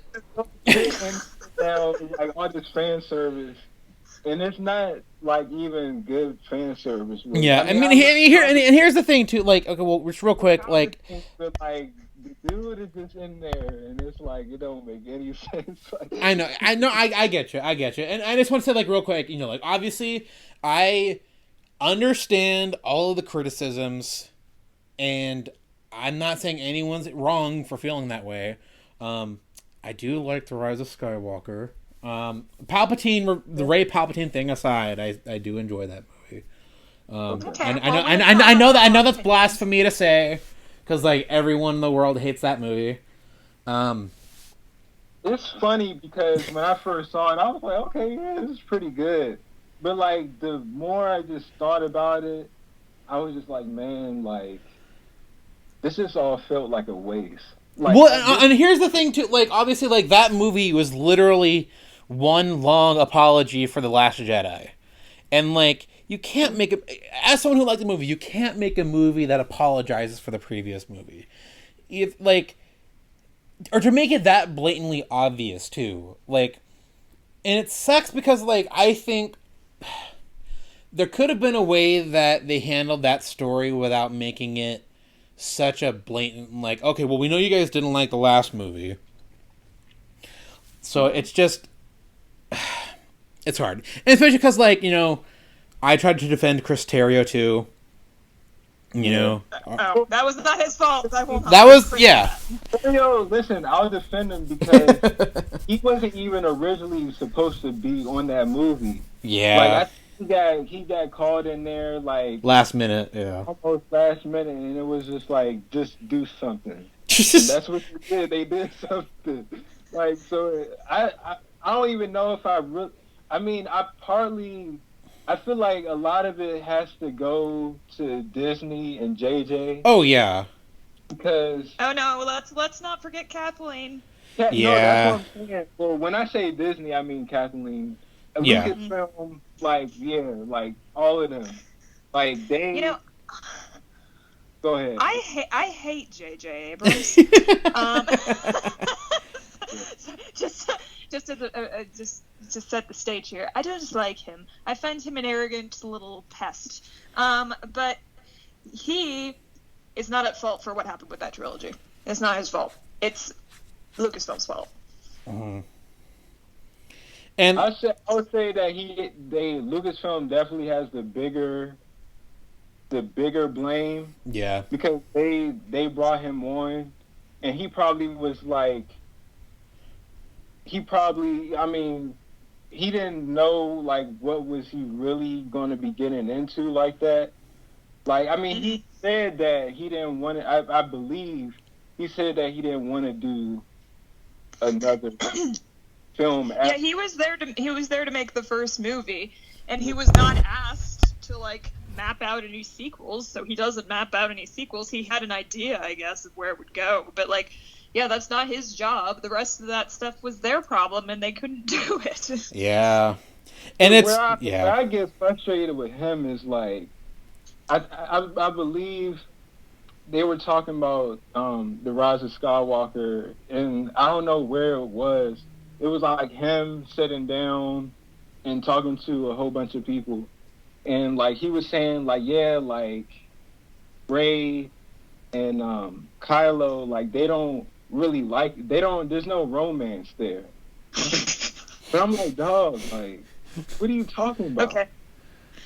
All right. Like, I mean, I agree with him that there shouldn't have been any romance there. There wasn't any romance, but like that's what was going on though. Like they were trying to do something like that. Like, but it's the whole diet thing. It's just like this is so. I think I hear like they. Obviously, this has turned into anti-Disney Star Wars. We're going back to Lord of the Rings because I have something to say about it. But go ahead. No. But just like as far as like that, like it, there were interesting ideas that were set up. That even in the Rise of Skywalker, I think there was definitely interesting stuff there. It's just it was the lack of an actual plan for the trilogy, because their plan was to basically let each director do whatever the hell they wanted, and they shouldn't have done that. There should have been, at the very least, a rough outline of the character arcs and like what was going to happen. Obviously, the big thing they had no control over was Carrie Fisher passing away. Obviously, I don't fault them for having to rework all that Leia footage and like have, you know, I don't blame them for that, at least with the Rise of Skywalker and stuff. But it's just studios in general just need to just have better plans is the point, I think, of why this was brought up in the first place. Well, because if you're thinking like, what was a clusterfuck of a shared universe? Oh, yeah, we have a very good example of that. And yeah, and here's the thing, like Disney's Star Wars is a mixed bag for sure, as far as including the shows and stuff. Because like, I loved Rogue One, I really loved Solo too. Solo's fun. It has its problems, but it's fun. Yeah, and I unfortunately think that movie suffered because for some stupid reason they thought to release it in between Infinity War and Deadpool 2, 6 months after they set it up to fail. After 6 months after The Last Jedi, which was so stupid. But like also like I'm actually also partially glad that happened because that meant Aquaman was able to make $1 billion in its spot. Yes. James Wan, we love that for him. and yeah, so like, and like obviously, like, and I love, like, you know, I really love The Mandalorian. You know, I really enjoyed Book of Boba Fett, and I know Liz and I just kind of disagree on this, but like I still really enjoyed the most, for the most part, Kenobi. Oh yeah, another thing you're wrong about, but all right. Like, this is what I'll say about. I know we're supposed to be talking about Lord of the Rings. But this is what I'll say about Obi-Wan real quick. Oh God, no. Sorry, Liz, we like it. Thinking about this last night. Oh God. Okay, what? It is, like, I was definitely expecting something much greater. Yeah. Than what, not gonna lie. Like, I definitely think they kind of fumbled on that aspect of, like, because they were selling it like we're bringing back your boys, Ewan and Hayden and all of that, and they was making it like hyping it up, like, and you thinking like you're gonna get the same level of like quality of like a big movie, like, and it wasn't that. It wasn't that at all, and it hurts me to say that. Yeah, I agree. And like, one of my biggest issues with the show too is that like it looks like a TV show, or it looks like a streaming show. It doesn't look like a movie, and like I don't know why. It looked like, even like the sets with Darth Vader, it made Darth Vader just look like a toy. Like it didn't, like they didn't have the budget. Which is so the budget for those shows isn't very big. Which is like really weird to me, because like The Mandalorian doesn't, at least in my opinion, doesn't look like the Kenobi show did. The Mandalorian looks way better than Kenobi. It's better directing. Like that's really what it is. Like and like I feel bad because like Deborah, like I'm happy that like teams on it. And like I'm happy that Deborah Chow had the chance to do that, but like I don't know if it was, I don't know who I blame as far as for the show looking like it did, but like it sucks. I mean, like, I liked the finale. I think that was probably visually the most interesting episode. And, like, I really like the young Leia. Might have been some of the best casting for a young version of a character I've seen in a long time. I will say that, too. Yeah. Like, I like this show. Yeah, me too. And, like, I haven't, like... Oh, I didn't. Okay, just getting that in there. But I understand, Liz. I understand. You're, I'm just saying, like, because I did cry, though. Like, I cried, like, at the end when him and, like, his face, the mask was off a little bit, like, that one part. And then their whole exchange. Like, I feeling, like, all the vibes, all the emotion, all of that was, like, it hit for me on that aspect. Like, but there definitely was stuff in the show that they could have did so much better. Just even stuff like Leia running around in the forest and like these fucking idiot like criminals can't even get this little girl. Like, there's like that was silly. Like, there's stuff in that show that are like really stupid.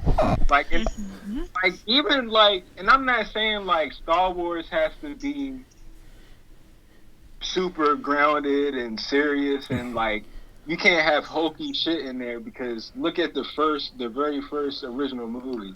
Like, but I'm just saying, like, there's stuff in there that is just, like, a little bit too, like, over, like, it just doesn't make sense. I get you. And, like, and I'm, despite my issues, I still had a good time with it, you know, and I still will always have those issues, probably, but it's, you know, but, like, I don't know if it's just me, but, like, I started the Bad Batch, and I just kind of, like, lost interest after the first few episodes of the first season. I don't know if you guys watched that, but, like, and I haven't even watched all of Clone Wars. Like, I've seen, like handfuls of episodes. That's kind of a different animal, because it was in the before times. I mean, I did see at least the last 4 episodes of Clone Wars, which was like the finale, which those I really liked a lot. I think those tied. I don't know if you guys watched it, but I think those tied into Revenge of the Sith really well. Yeah, I watched them. They were good. And then I really liked. I know people have their criticisms, but whatever. But like I like Book of Boba Fett. I do wish like Mandalorian didn't like hijack the show for those last few episodes. I think Boba Fett is the weakest show they've put out, but I mean, I thought I was entertained, but again, there was more stuff that was a little bit like. First of all, like I think they did a disservice to Boba because it's like they just had. I mean, when he's presented in Mando, the dude is kicking all kinds of ass. Like, you know what I mean? Like he was like dominating those stormtroopers. Yeah. Then it's like and then when you watch, like, there's a scene and there's a part in the show where they're racing through the town, and he had this like crew of people like racing to catch someone. That whole race, the space bikers. Yeah, that whole thing, that whole sequence was just really like odd. The way that the bikes move, where it just didn't felt fast, or like. But I'm like, Boba, you have a jetpack. Like, you could land on this dude and get him in a matter of seconds. Like, it's just like a lot. And then you got I love Din Djarin, but then him coming in there, and then you got Luke and Ahsoka. It's like, okay, this is not Boba Fett's show. Yeah. That's the book. Of Boba. You know what they should have done with that is that they should have had like an hour and a half, 2 hour long special of the Mandalorian, have it just be like an in between season thing that shows what Mando's up to, and then if you wanted to, you could lead that into Book of Boba Fett, and then that picks up. Right. But also, I think part of my issue too is that like with Marvel and Star Wars on Disney Plus, like give them more episodes too. Like I feel like to have everything wrapped, especially in Boba, when Mandalorian is literally 2.5 of the episodes they're his, like in a show that's already not that long. Like I don't understand. Like I don't know. It's really that part of it's really frustrating. But like all in all, I mean, I'm not totally against like Disney Star Wars in general, and like I under people there are a lot of, you know, good criticisms about the show and Disney and Lucasfilm and stuff as a whole, and like I'm not saying that any of those people are wrong, but just for me, like I still enjoy a good portion of Disney Star Wars right now, and like I think they're starting to do this. I think they're starting to like slow down as far as like the expansion of like giving everyone a movie or a show, and thankfully they canned Patty Jenkins' movie and Kevin Feige's movie. I'm praying that Tychus is next. But yeah, so and like we were saying before, Disney Star Wars, even if there's stuff I enjoy, is not how a studio should quite run a large IP. And yeah, and I'm still until we see what the plans are or what the product of Lord of the Rings and Warner Brothers right now is, I'm gonna be trepidatious and nervous about what they end up doing, and I don't want to necessarily feel this way, but it's just the reality of Warner Brothers being a shitty studio and them announcing it like this, and like basically announcing it in ways to like, one, announce it because they want to compete with Amazon, and two, because they think that Lord of the Rings will be the next Marvel. But like another thing we haven't really talked about too is like, or at least we kind of talked about it, but like just in general, people are getting tired of the cinematic universes. Like they really are, and that's showing in the last few Marvel movies. Quality of the movie or not, they aren't making as much money. And that should be an indicator of like, okay, well, maybe people are tired, especially when they release fucking 4 movies a year. Like, come on now. Like, 2 movies a year, okay, like, that's... Even that, like... I truly miss the days where, like, it was just, you watched a movie, and if you're, like... And then you see where it went, and see if people liked it. Like, Avatar. Obviously, I don't think James Cameron made that with the intention of it being the highest-grossing movie of all time, but it did. He knew. But, like... And look, obviously Avatar is another franchise IP now, but like, another reason why that movie made as much money as it did is because like, Cameron literally took as much time as he could to make sure that movie looked good enough and the story was good enough to justify being made. And and that's another thing too. Like, if it means a movie being pushed back because you want to make sure the quality is good enough, that is fine with me. I take as much time as you need to make the best movie possible, because so many of these Marvel movies now, like, and they're overworking these VFX companies to death, and they look like crap. And like, that's no blame to be put on the VFX. That's blame on Marvel, because like, they're making them rush and do post-production like the week of or even the day of the movie's premiere. And it's ridiculous that we have to live in a day and age where like that's the bar for what movies or studios are doing. And it's I don't want it to be that way, but I'm just really afraid that that's going to be what that's what Warner Brothers wants to do with any IP, like whether it's DC, whether it's Lord of the Rings, whether it, well, I guess not Harry Potter anymore because the fucking looks like they canceled Fantastic Beasts. Oh yeah, God, I always forget that was like gonna be a whole new universe of movies. Oh, I know, yeah. me too. Honestly, wow. It's like, but real quick What though, a like mess seriously that though, from the moment I knew that Johnny Depp was even in like a very small scene of the first one, I'm like, nope. Not fucking interested. And this was like even before I knew all of the stuff about with him and Amber Heard. This is just from like him as an actor standpoint. I'm like, nope, fucking nope. I immediately lost interest. And like replacing Colin Farrell, like, oh yeah, I didn't know that he was in it. And I saw it in theaters. And I remember watching the movie, and I was like, Colin Farrell's fucking killing this. Like, I loved him in the role. Like, he was so scary and good as that character. And then at the end, he starts, they're like, oh, it's a disguise. And they, like, transform him. It was like, and it's Johnny Depp in this ridiculously just stupid-looking makeup. And I was like, oh.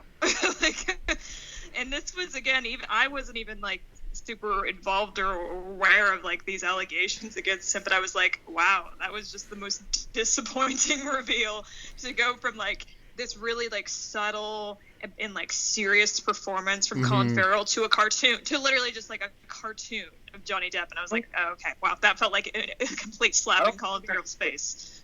I don't think it registered in my brain that was Johnny Depp the first time I saw it, because honestly, I wasn't really paying attention when I was watching it. Like I was probably like on my phone looking at stuff. I kept looking up, like different things, and just when it got to that point, like I knew that was Colin Farrell, but then it's like I must have looked down. Then I looked like what the fuck just happened? That would honestly, that would even be an even worse reveal, especially like if you weren't paying attention, just like look down and like, okay, Colin Farrell was actually look good in this movie. And you look down, you look up, and then all of a sudden it's just Johnny Depp standing there, and you're like, wait, what? Oh, a nightmare. That sounds like a nightmare. But yeah, but like, I didn't even bother to wind it either, like, cause I don't think the movie, like, I don't think it's a bad movie, but I think the first one's good. My crazy opinion. I think the first one's pretty. I never saw the first one, and like literally, again, even before all the stuff I knew about him and Amber, I literally just like, nope, I have absolutely no interest. Like, and that's the thing about like, obviously this is getting really like, some people might really get mad at me for saying this. I don't think Depp was that good of an actor to begin with. Yeah, he's not. And like him as like Jack Sparrow, that's just him with the pirate accent, British accent, whatever the fuck. Then that's, you know, he made a living off of that for however many years. And like, especially like, and people want to say like, oh, Amber ruined his career. I'm like, did y'all not see this fucking flop career he had in the years prior to any of that information coming out? Like, okay, not to get into this either, but yes, his career was deteriorating long before he even married her. Actually. Yes, exactly. And like, his career was already on the downturn, and if anything, like, he was still doing fine after their divorce. And he, like, J.K. Rowling defended him, like, publicly, and he kept his role in that franchise. And another Pirates of the Caribbean movie came out after all of this, and he promoted it. He was on all the talk shows. Like, he was in Murder on the Orient Express. Like, he was doing which honestly might be my favorite movie that he's been in for obvious reasons. I have not seen it. I mean, he was in movies though. Well, I say that so he. Spoiler alert for Murder on the Orient Express, but he was the murderer. Oh wow! So, like, but anyways, well, that's nice. Like, my favorite movies with him are the pirate movies. Just the first. Yeah, same. They're fun. First three, and then it just started getting really stupid after that. Well, and you know what's funny? Like, obviously, I haven't watched the Pirates movies in a really long time. Even like way before all of this stuff came out. Like, I liked the first one as a kid. I saw the second one once, and I saw the third one once.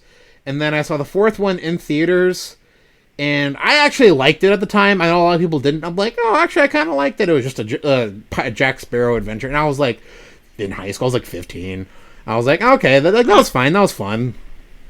But then, like, anything else I saw him in after or around that time was just not good. And, like, he's a big, like, again, outside of the stuff with him and Amber, I just don't think he's all that good. And, like, I can't will myself to watch those movies again. Even, like, the other day, like, on Tuesday, we went to, my family and I went to Disneyland, and we went on Pirates of the Caribbean. And even just seeing fucking the animatronics of Jack Sparrow, I'm like, ugh.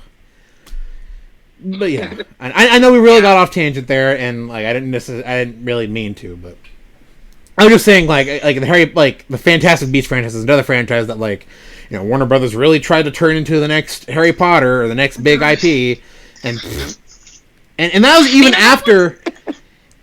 That one's kind of interesting too, though, because I don't think it was like super. It wasn't the Star Wars effect. It's not that it was a giant like connected universe. It was just that the first one I think was underwhelming to the people. They were like, it was fine. They didn't love it, and then I think the second one was just bad. It was just a bad movie. Yeah, and that's the thing is that, like, then no one was interested in the third one after that. So, like, I think it was more of just a case of J.K. Rowling can't write a movie.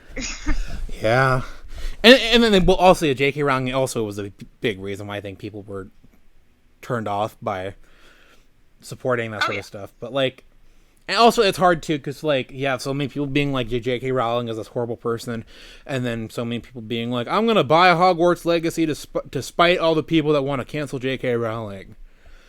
To cancel this billionaire. Okay, yeah. Okay, whatever. Fuck you. But really. But it's like, I just... Again, like, to circle back to what we've been talking about for almost 2 hours, just like... I still have something to say about it, but, like, I'll go. No, actually, no, you know what? Go ahead. Why not? Okay. Well, see, here's what I think they should have done with this Lord of the Rings announcement. I don't like how they've gone about it, which is surprising. I think it's been clumsy. What I think they should have done instead is they should have come out with, like, you know, an article in Variety or Hollywood Reporter, whoever is their favorite, and said Warner Bros. Or, you know, Aragorn movie, prequel movie in the works, whatever, in the works, starring Paul Mescal, you know, the guy who's getting all that After Sun buzz. It couldn't be him because he's about to be in Gladiator 2, but, you know, hypothetically, some, like, hot young act, you know, him, starring Paul Mescal as Aragorn, and directed by Robert Eggers. And just, like, you know, boom, mic drop. That's what they announced. That, like, this movie, you know, we're going to start shooting this summer, right? And to me, like, am I, like, desperate for an Aragorn spinoff? No. But I would have looked at that and I would have been like, oh, whoa, okay. They're, you know, like, Aragorn is a pretty decent character and kind of an understandable one, a decent character for a spinoff, and an understandable one to start with. And I would have looked at that news as like, oh, wow, they're, like, confident. You know, they just came out with, like, an announcement of, like, that's, like, a really big deal because it's, like, a big character and a big franchise and, like, with a really cool director. So for me, that would have been, like, exciting. Like, even if it wasn't necessarily, like, the movie I'm dying to see, I would have still been like, okay, I respect that announcement. To me, the way they did it, which was just like, we're going to make more Lord of the Rings movies, and we want it to be like our MCU, it was like, okay, well, that's really boring, and it comes across like a little bit desperate and sad, and, like, it almost felt like they were just trying to test the waters, like, okay, what do people want to see? Let's wait and get the reaction, and then we'll start announcing movies maybe in, like, a year, you know? Like, and I don't care for that. And another thing I don't like talking about the idea of plans or the idea of a universe. Like, just make a plan and see it. Like, that's the thing. Even though, like, the Dark Universe thing with Universal, like, that flopped, like, that at least they had a movie out and then, or we're putting a movie out and then we're like, okay, well, then we're doing this. Okay, at least they shot it for it, even if it flopped. Like, I would rather have them try that, like, okay, we're making this movie, here's who's in it, and then making a formula. It's like, okay, well, now we're doing this, and this. Okay. Then that, again, like I said, have a little bit of confidence. You know, this... Yeah, to me, like, to announce a movie with a director and a star would have projected confidence. And I think it would have made people excited. And they could have said, too, like, oh, Peter Jackson's producing it, but, you know, we got a really cool new director who, like, everybody's really liking. Like, that would... You got to project confidence in there, to me, not doing that. Yeah, also, too, like, if you give, like, the time frame when you're about to start shooting and stuff, like, that would be even better, too. Because, like, even not trying to go back to Star Wars, but, like, it's like they gave you all these, like, movies. Oh, yeah, and DC will do this, too. It's like, we're announcing this movie that will never happen. Yeah. And then it's like, there's nothing, like, for years. Right. Yeah. Yeah, and I find that very frustrating, too. Like, it's just, like, I hate how the studios will do that, just, like, announce a movie, and it just never happens. And that's kind of what, like, even this feels like that. It's like, I wouldn't be surprised if they start announcing stuff that just never happens. Right. Well, that's, like, even just, like, being a fan of, like, the DC movies. Like, how many movies did they say that they were announcing, and then they never saw the light of day? Like, they were doing a Joker on Harley movie. They were doing... what was it? Fucking Blue Beetle and Zatanna. Yeah. There's so many others. Lobo with Michael Bay. Like, fucking... Yeah, especially with Warner Brothers too. Like, again, I don't care if the leadership is quote unquote changed. Like, I don't think they're ever really going to change, or at least in this era of filmmaking. Until the MCU is gone and it's a far long memory, I don't think Warner Brothers is really going to change. Yeah, unfortunately. I agree. So yeah, that's. I feel like that was actually a perfect wrap up, especially since I need to eat dinner. Yeah, and I need to tend to my children. So yeah, so this has been a lot of fun, and the conversation went where, honestly, other than a couple things here at the end, we went about where I expected. Like, we all more or less feel the same. Yeah, it was like the other ones we've done. Like, suddenly we're talking about Star Wars. Yeah. But yeah, this was a lot of fun, and I'm sure we'll have some other Lord of the Rings news or Rings of Power thing to rant about for another hour and a half, 2 hours again here in the near future. Well, hopefully we'll get, like, I'm hoping this summer we get something Rings of Power related. I don't know. Maybe, or even like I would hope it's something for even the Rohirrim movie too, because I feel like that's been so. Some of that. Like, that is something I really want to see more of. Like, they released those stills like a year ago, and that was like the last thing we actually saw. And like, I understand animated movies take time. Yeah. But like, I just want, like, it's the same thing I have with Zach. Like, I just want something tangible. Just like, show me something. Give me something to hold me over. Like, at least with the Rings of Power, like, that one, it didn't end like that long ago. But like, it's. I just, give me something to hold me over. Like, I don't care if it's even like a 30-second like sizzle reel of footage. Like, I just give me something here. But yeah, I don't know when like the next thing we can expect. I mean, I think it's going to be a minute before Warner Brothers announces anything Lord of the Rings related, honestly, and anything I'll trust anyway. Yeah. I think it's still going to be a while before we get anything from Rings of Power. Yeah. And honestly, so I don't know what the next thing to talk about will be. Our next topic is going to be Galadriel and Halbrand. Oh God, no. Haladriel, yeah. No, I know I will. No, we just do a whole episode dedicated. We just title it "Liz and Josh Rant About Galadriel and Halbrand" for 2 hours. No, we don't need to do that. I feel like I've said everything I can say. I'll continue to say more on Twitter, I'm sure, but it's like, no. Hopefully, the next time we talk again, it'll be like we'll have some other news to talk about, like this. We'll see. I don't know when that will be, though. We'll see. Yeah, we'll see. All right, guys. Well, it's been a lot of fun, and I will talk to you guys soon whenever we end up talking or ranting about the next Lord of the Rings bit of news. All right, thanks. All right, bye, thank you guys, and I'll talk to you guys soon or here in the chat here in a minute. And for everyone listening, thank you so much. If you guys go ahead and just follow us here on YouTube, or you can always check out our Twitters that should be linked below. Thank you guys again for listening, and until next time, have a good one.